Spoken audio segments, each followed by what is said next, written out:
ધોરણ 8 ચેપ્ટર 19 સામાજિક આર્થિક ક્ષેત્રે સરકારની ભૂમિકા। ભારતે કલ્યાણ રાજ્ય બનવાનો સંકલ્પ કર્યો છે। તે માટે પ્રાચીન ભારતની સર્વજન હિતાય સર્વજન સુખાય સમાજ વ્યવસ્થાનું નિર્માણ કરવું ખૂબ જ જરૂરી છે। સ્વતંત્રતા અગાઉ બહુ લાંબા સમય સુધી ભારતીય પ્રજા રાજકીય રીતે પરતંત્ર રહી। અંગ્રેજો અને તે અગાઉના શાસકોએ ઘણા પ્રમાણમાં સમાજના માનસને પણ સંકુચિત કરવાનો પ્રયત્ન કર્યો। પરિણામ સ્વરૂપ સ્વતંત્રતા બાદ ભારતીય સમાજ ક્યાંક કુરૂઢિઓમાં સંકળાયેલો હતો અને ક્યાંક આર્થિક અને સામાજિક રીતે અત્યંત વિષમ સ્થિતિમાં હતો। સમાજના આર્થિક તેમજ માનસિક વિકાસ વગર રાજકીય સ્વતંત્રતા અર્થહીન બની રહે તેવી પૂર્ણ સંભાવના છે, જેના કારણે ભારતની સરકારને બહુ જ પરિશ્રમ કરવાની અને લાંબા ગાળાના પગલાં ભરવાની જરૂરિયાત ઊભી થઈ હતી। મૂળભૂત જરૂરિયાતો।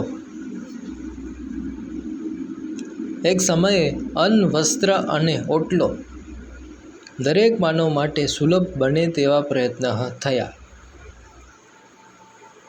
દરેક વ્યક્તિને પોષક આહાર મળે, તન ઢાંકવા વસ્ત્રો મળે અને રહેઠાણ મળે તે પાયાની જરૂરિયાત ગણાવા લાગી। જેમ જેમ નાગરિકો મુક્તિના શ્વાસ લેવા લાગ્યા તેમ તેમ શિક્ષણ, આરોગ્ય, શુદ્ધ પાણી, શુદ્ધ હવા, પોષક આહાર તેમજ આનંદ પ્રમોદ જેવા ક્ષેત્રો તેમાં ઉમેરાતા ગયા। આ બધી બાબતો પ્રાપ્ત કરવા માટે દરેક પરિવાર પાસે પૂરતી નાણાકીય વ્યવસ્થા પણ થવી જોઈએ। આ વ્યવસ્થા દરેકને રોજગારી વિના શક્ય બને તેમ ન હતી, જેથી રોજગારીના નવા નવા ક્ષેત્રોની શોધ પણ અનિવાર્ય બની। જરૂરિયાતો પૂર્ણ કરવાના પ્રયત્નો। સ્વતંત્રતા બાદ આપણી સરકારે લોકોના વિકાસ માટે વિવિધ યોજનાઓ બનાવી। ઔદ્યોગિક અને કૃષિના ક્ષેત્રે પરિવર્તનની જરૂરિયાત હતી। ભારતમાં કૃષિ માટે પર્યાપ્ત જમીન હતી, પણ પરંપરાગત સાધનોથી ખેતી થતી હોવાથી પૂરતું ઉત્પાદન થતું ન હતું। આ માટે ભરપૂર પ્રયત્નોના પરિણામે ભારત અન્નના ઉત્પાદન ક્ષેત્રે સ્વાવલંબી બન્યું।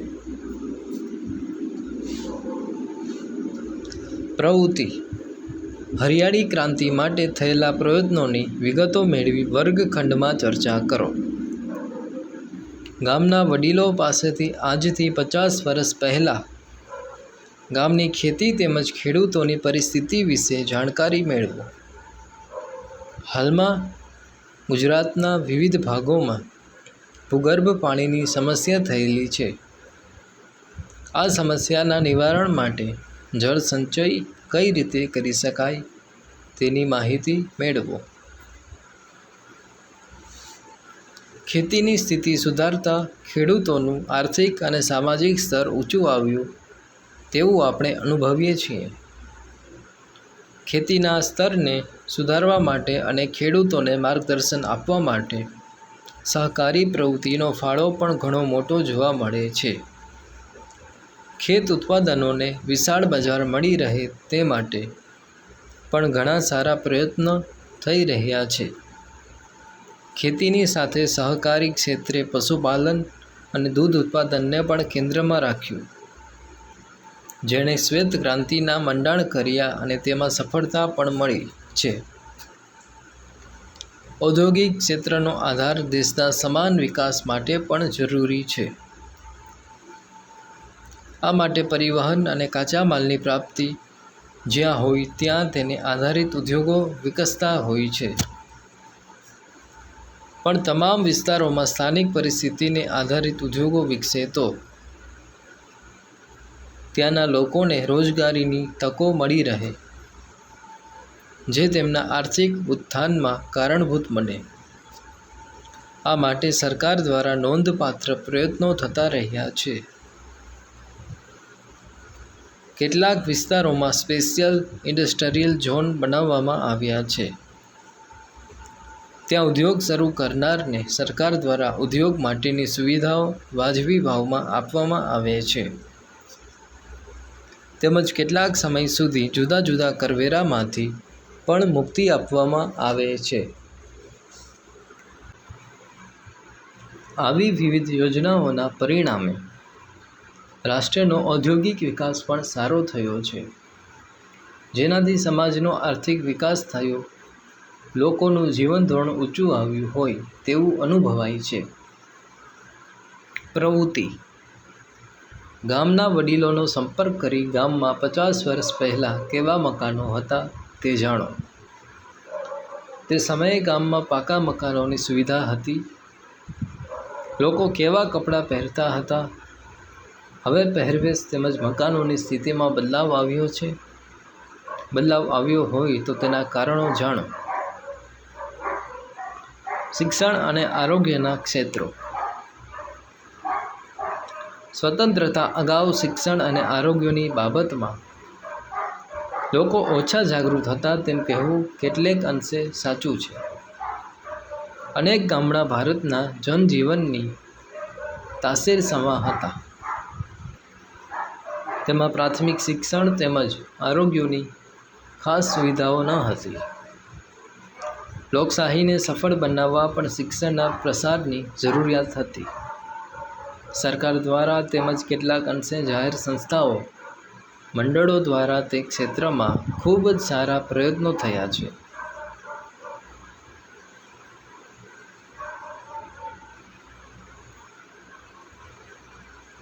દરેક ગામમાં શાળાનું સ્વપ્ન મહદઅંશે સિદ્ધ થયું છે. તેની સામે આરોગ્યની સુવિધા ઉપલબ્ધ કરાવવી એટલી જ જરૂરી હતી. આ ક્ષેત્રમાં ખૂબ જ કામ કરવા છતાં હજુ સારવારના અભાવે બાળકો તેમજ પ્રસૂતાઓના મૃત્યુની ઘટનાઓ જોવા મળે છે. ગ્રામ્ય કક્ષા સુધી આરોગ્ય કાર્યકર્તાઓ હોવા છતાં કેટલીક ગેરમાન્યતાઓના કારણે લોકો સુવિધાનો લાભ ન લેતા હોય તેવા પ્રસંગો પણ બને છે. આમ છતાં આ ક્ષેત્રમાં ખૂબ જ સારા પ્રયત્નો થયા છે. પ્રવૃત્તિ: અકસ્માત કે આકસ્મિક બીમારી સમયે 108 નંબર ઉપર ફોન કરી કેવી સુવિધા મેળવી શકાય છે તે જાણો. તમારા નગર ગામને સ્વચ્છ રાખવામાં સ્થાનિક સ્વરાજ્યની સંસ્થા શું કરે છે તેમજ લોકોની ફરજ શું બને છે તેની ચર્ચા કરો. સામાજિક વિકાસ દ્વારા જીવન પરિવર્તન: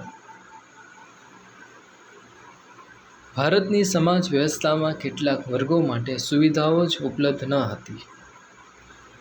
ક્યાંક તેઓને સામાજિક રીતે પણ પછાત ગણવામાં આવતા હતા, તો ક્યાંક આવા વંચિત વર્ગોને મૂળભૂત માનવ અધિકારો પણ આપવામાં આવતા ન હતા. ભારતીય બંધારણના આવા વર્ગોની યાદી પરિશિષ્ટમાં આપવામાં આવી છે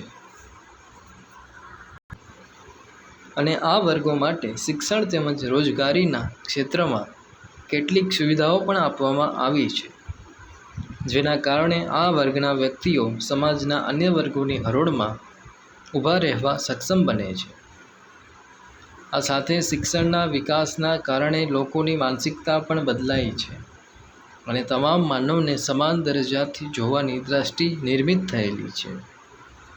જો કે આ ક્ષેત્રમાં હજુ કેટલાક અવરોધો દૂર કરવાની જરૂર છે. ભારત સરકાર મૂળભૂત જરૂરિયાતો, શિક્ષણ અને આરોગ્યના ક્ષેત્રોમાં પોતાની ભૂમિકા ભજવે છે. તે જ રીતે સરકાર દ્વારા જુદા જુદા ક્ષેત્રોમાં લોકહિતને ધ્યાનમાં રાખી નિયમો બનાવેલા છે. આ નિયમોને અનુસરવું એ આપણા સૌની જવાબદારી બને છે. જેમાંનો એક માર્ગ સલામતી છે. આવો તેના વિશે જાણીએ. માર્ગ સલામતી: આજના વિશ્વમાં પરિવહન દરેક માનવીનું અભિન્ન અંગ બની ગયું છે.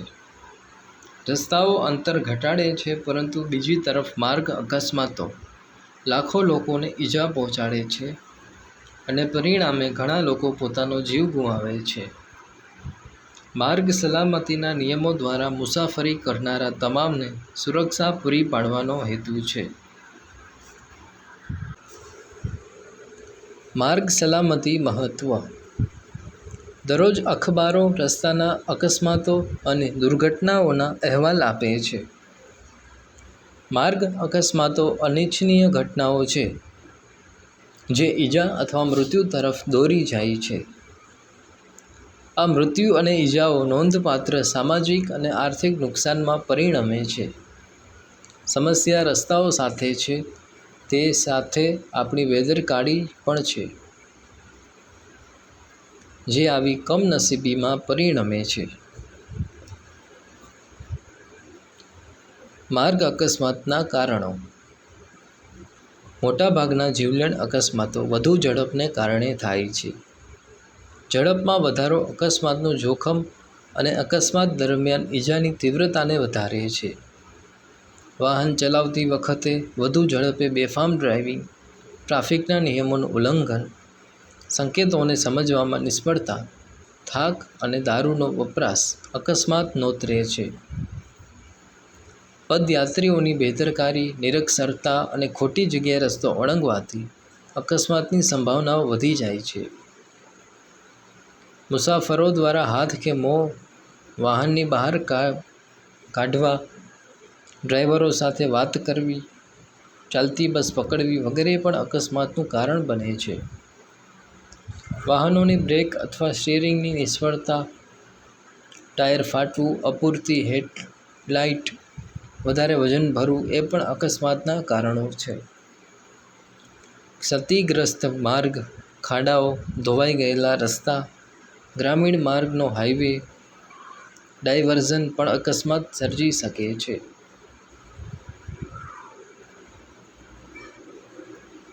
ધુમ્મસ, બરફ, ભારે વરસાદ, પવન, તોફાન અને કરા વરસાદ જેવું વાતાવરણ પણ અકસ્માતનું કારણ બની શકે છે. લાઇટ ચાલુ હોવા છતાં રસ્તો ઓળંગવો એ અકસ્માતને નિમંત્રણ આપે છે.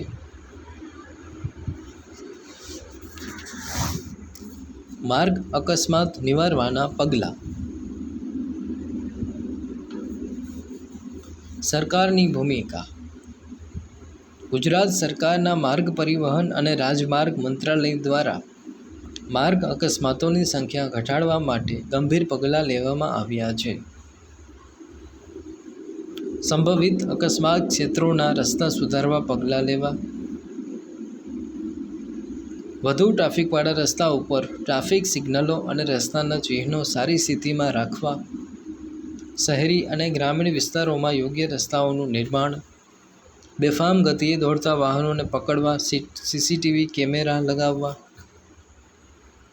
જનતા ટ્રાફિક નિયમોને અનુસરે એ માટે સરકારશ્રી દ્વારા કેટલાક નિયમો બનાવવામાં આવ્યા છે અને આ નિયમોના ભંગ બદલ દંડ અને સજાની જોગવાઈ પણ કરવામાં આવી છે.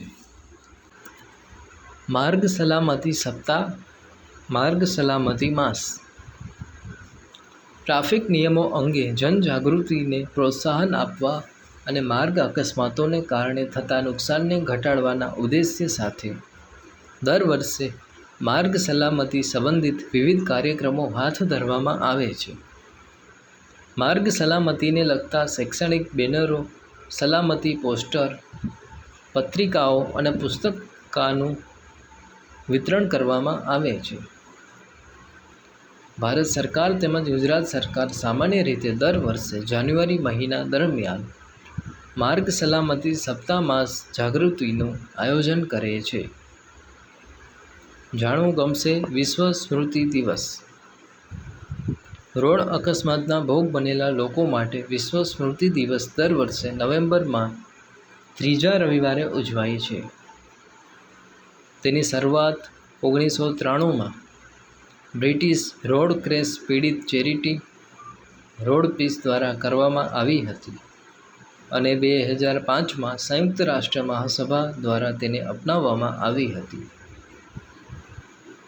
દર વર્ષે ભારત સરકાર તેમજ ગુજરાત સરકાર દ્વારા માર્ગ અકસ્માત બાબતે લોક જાગૃતિ કેળવાય તે માટે અલગ અલગ વિભાગ દ્વારા કાર્યક્રમનું આયોજન કરવામાં આવે છે.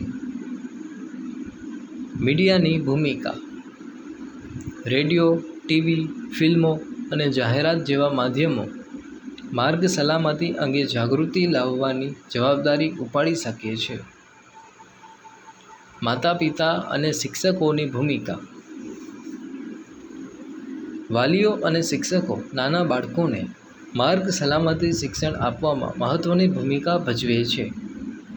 જો બાળકના માતા-પિતા ટ્રાફિકના નિયમોનું ઉલ્લંઘન કરે છે તો બાળક પણ ભવિષ્યમાં તેની શરૂઆત કરશે.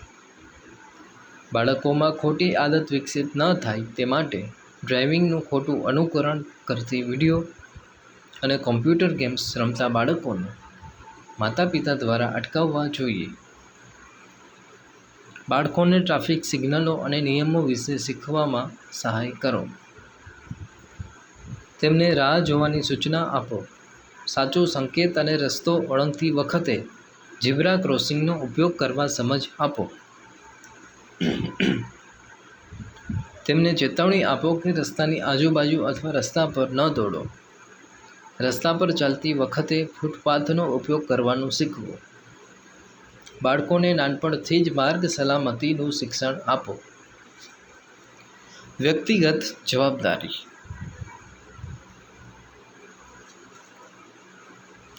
માર્ગ સલામતી એ વ્યક્તિગત જવાબદારી વધુ છે.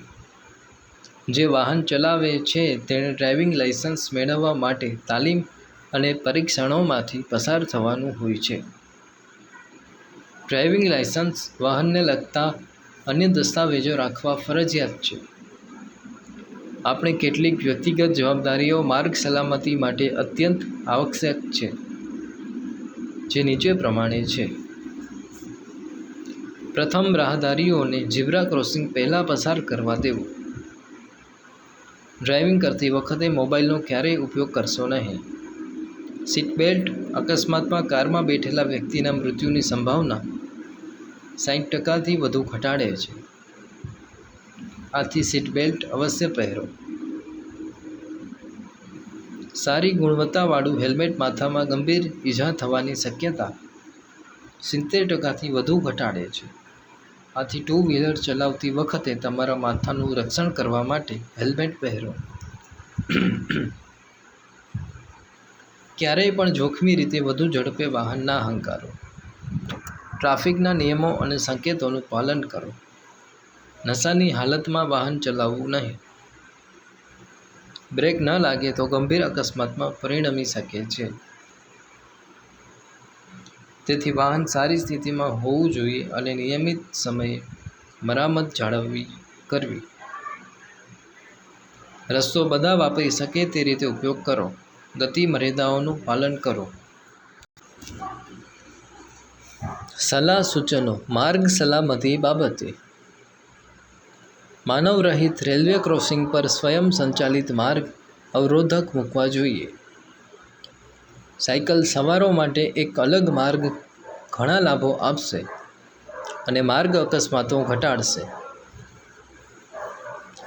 પ્રવૃત્તિ. માર્ગ સલામતી આધારિત કાર્યક્રમ અભ્યાસક્રમમાં સમાવવો પડશે. આ વિષય પર સૂત્રો લખવા અને ચિત્રો દોરવા જેવી પ્રવૃત્તિઓ હાથ ધરવી જોઈએ. માર્ગ સલામતી અંગે જાગૃતિ આવે તેવા કાર્યક્રમ દ્વારા જીવંત ઉદાહરણોનું વર્ણન કરવું અને વિડીયો રજૂ કરવા. અન્ય ક્ષેત્રો અને સરકાર. સરકારની ભૂમિકા માનવ જીવનના અનેક ક્ષેત્રોને સ્પર્શે છે. દરેકને પોષક આહાર મળે, શુદ્ધ હવા, શુદ્ધ પાણી મળે તે માટે પણ કેટલાક પગલાં ભરવામાં આવી રહ્યા છે. કેટલીક વાર અસામાન્ય પરિસ્થિતિમાં સરકારની સાથે લોકો પણ જોડાતા હોય છે. પૂર, ભૂકંપ જેવી આપત્તિઓની સ્થિતિમાં હજારો લોકો માટે તાત્કાલિક પાણી અને ભોજનની વ્યવસ્થા પ્રજાના સહકાર વગર માત્ર સરકાર કરી શકે નહીં. સામાન્ય પરિસ્થિતિમાં સમાજના તમામ વર્ગના લોકોને યોગ્ય પ્રમાણમાં પૂરતો પોષક આહાર મળે તેમજ પીવાનું પાણી મળી રહે તે માટે ઘણા સારા પ્રયત્નો થયા છે, તેમજ માણસોને એ અધિકાર રૂપે આપવામાં આવ્યા છે. પ્રવૃત્તિ: લોકોની સુવિધા માટેની વિવિધ સરકારી યોજનાઓની માહિતી મેળવો.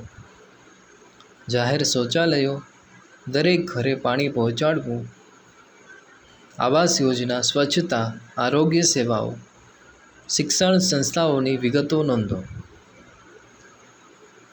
સરકારી યોજનાઓ અને અર્થતંત્ર.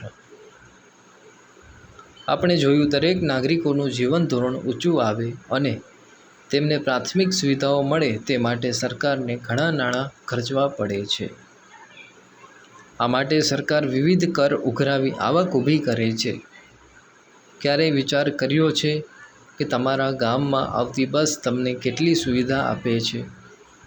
પણ નાના ગામડા સુધી આ બસ મોકલવા માટે પ્રત્યેક દિવસે સરકારને કેટલો ખર્ચ થતો હશે? નાના ગામ સુધી રોજે રોજ પરિવહન સેવા ચલાવવી એ ખોટનો ધંધો સરકાર શા માટે કરતી હશે? અહીં રોજિંદી સેવા આપવા પાછળ સરકાર જે ખર્ચ કરે છે તેમાં નફો રાખવાનો આશય હોતો નથી, પરંતુ લોકોને સુવિધા આપવાનો હેતુ હોય છે. ઓછી આવક ધરાવતા પરિવારોને અનાજ, તેલ, ખાંડ જેવી સામગ્રી ઉત્પાદન ખર્ચ કરતાંય ઓછા ભાવે આપવામાં આવે છે. આ પણ નાગરિકોને પાયાની સુવિધા આપવાના હેતુથી જ કરવામાં આવતી વ્યવસ્થા છે. આ સુવિધા આપવા માટે કેટલાક ક્ષેત્રોમાં વધારે ટેક્સ નાખવાની ફરજ પડે છે. સરકાર આ આવકમાંથી જ લોકકલ્યાણના કાર્યો કરી શકે છે.